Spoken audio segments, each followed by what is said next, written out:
Friday practice at Suzuka is over and it was an incident-filled day with 4 red flags, but the fastest driver of the day was Oscar Piastri in the Mclaren.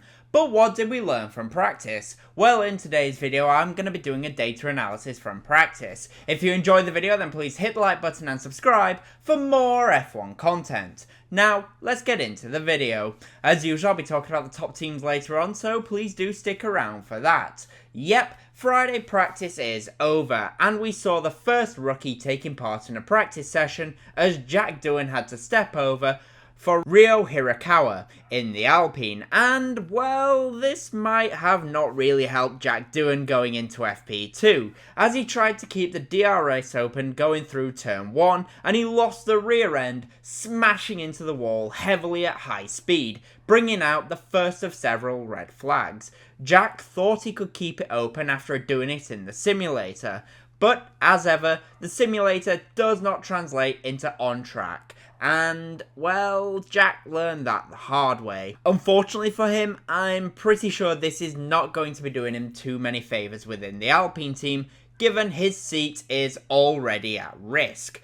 The second red flag came out shortly after, when Fernando Alonso in the Aston Martin dropped his car into the gravel, and then the grass caught on fire twice, bringing out 2 more red flags, and, well, really interrupting FP2, meaning that, in all honesty, there's not a great deal of information that is relevant. As mentioned at the beginning though, Oscar Piastri was the fastest driver in FP2.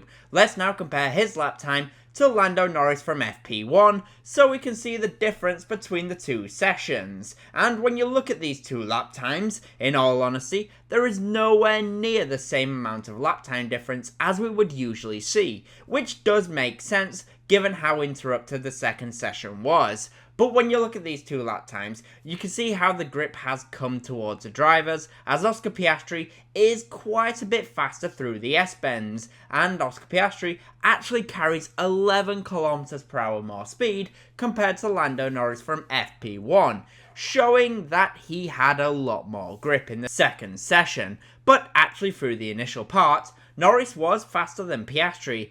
Down pretty much each straight though, you can see that Piastri is able to reach a higher top speed, showing how they've turned the power units up slightly between the 2 practice sessions.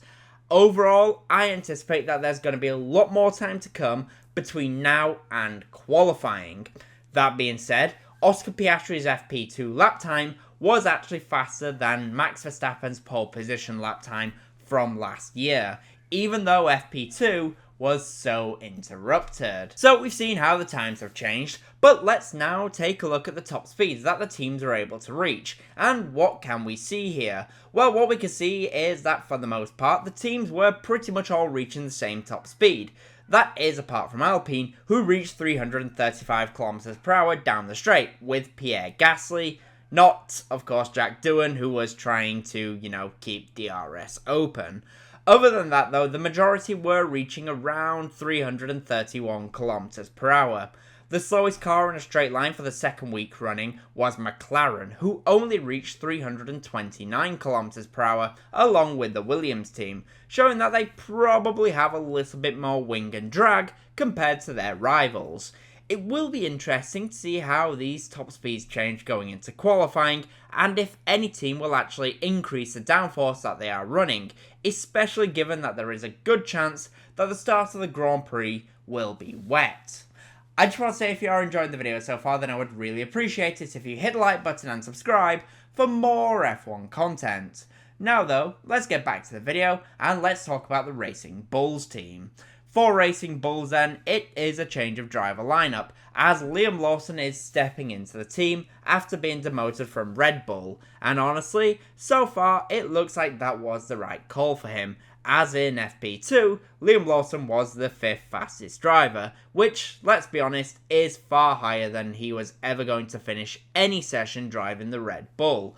Teammate Isaac Hadjar was the 3rd fastest driver as well, and I think this goes to show that while the Racing Bull car is not going to beat the Red Bulls come Saturday and pretty much Sunday, it should be a better performance for Liam Lawson, because the Racing Bulls car, whilst not as fast, is at least better balanced, making it an easier car to drive, which allows Lawson to extract some more performance from it. For Ferrari then, FP2 looked to be a better performance, as Lewis Hamilton was the 4th fastest driver and teammate Charles Leclerc was 7th fastest, but as previously mentioned, it is so difficult to gauge anything from the second practice session. In FP1, which had a lot more running, Ferrari were once again looking very strong, as Charles Leclerc was 3rd fastest and Lewis Hamilton was the 4th fastest driver. For Ferrari, they are looking like they could be in a good position and should be ahead of Red Bull, but I do think they still have some work to do to beat George Russell in the Mercedes. It does look as though Russell has the advantage over the 2 red cars, but Ferrari is better than Red Bull and Antonelli, at least right now. When you compare the fastest lap of Russell and Lewis Hamilton, you can see that the Mercedes of George Russell is working very well in the high-speed corners. Through the S section, Russell is actually faster than Hamilton, and then through spoon corners, you can see Russell carry more speed at the apex. Hamilton, though, does end up with the faster lap time, but I think that is more down to George Russell having a scruffy run through the Casio Triangle chicane. When it comes to the long runs, there were not really anything worth talking about due to the issues with red flags during the second practice session. For Red Bull then, it was an interesting day as Yuki Tsunoda stepped up to the main team, and in FP1, he already got closer to Max Verstappen than teammate Lawson ever did, showing that he could be the right driver to handle the difficult Red Bull car. But Tsunoda has already admitted that the Red Bull is a worse car to drive than what the simulator had shown, showing again how the sim, even though it's very good, can only do so much for the drivers. In FP2, he was the 18th fastest driver, but I don't think he actually got a proper run at a fast lap. For Red Bull then, they can be somewhat happy that they can have both drivers potentially in the points this weekend. But in all honesty, they still have some work to do. Right now, they are looking like they are the 4th fastest team, as even Verstappen looked to be struggling with a poor handling car. For Red Bull, they'll probably be hoping that the Japanese Grand Prix is a wet race, because if it is wet, then Verstappen can pull off some magic which we have seen in the past, and put himself in a position that he otherwise should not be in. For Mercedes then, it looks as though they are the 2nd fastest team this weekend with George Russell, as he looks to be the only person that might actually be able to fight the McLaren cars. In FP1 he was the 2nd fastest driver, and in FP2 he looked to be the guy who is going to once again be the closest to the McLarens until a slight error towards the end of the lap. Teammate Antonelli is still a fair bit away from Russell, and you can see that here when you compare their 2 fastest lap times. Antonelli looks to be well down on George Russell in all of the high-speed corners, potentially indicating that either Antonelli had more fuel, or he is still trying to get to grips with Suzuka and his car, as he doesn't have the experience that George Russell has. Through the S section, Russell tends to carry 10 km/h more than teammate Kimi Antonelli. Russell is also in general later on the brakes, with a 1 second difference between them. I expect that Antonelli was not pushing as hard, or he did have a bit more fuel. The long runs, or the few laps of the long runs that we got to see, also had pretty much the same gap between them. I expect that Kimi Antonelli will be poring over the data to try and see where he is currently losing out to his teammates, because if he can close the gap, then Mercedes can start to truly solidify their spot in 2nd place in the Constructors' Championship. And finally, for McLaren then, it was another smooth sailing day. And well, they look to be absolutely planted around this circuit, and they are in a very strong position.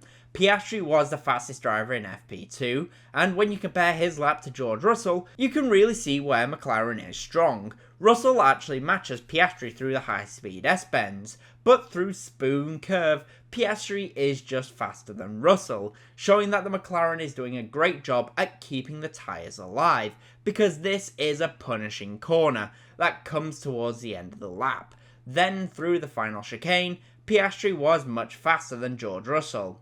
Going into qualifying, I expect that it will be a papaya battle for pole position. So with that in mind then, what are my predictions for qualifying for the Japanese Grand Prix? Well, in P5, I'm going to go for Max Verstappen in the Red Bull. P4 will be Lewis Hamilton in the Ferrari. P3 will be George Russell in the Mercedes. P2 will be Lando Norris. And I'm going to go for Oscar Piastri to make it back-to-back pole position. But that is my thoughts. The question is, what do you guys think will happen? In the comment section down below, please do let me know. And as always, comment, leave a like and subscribe for more F1 content. Thank you all so much for watching.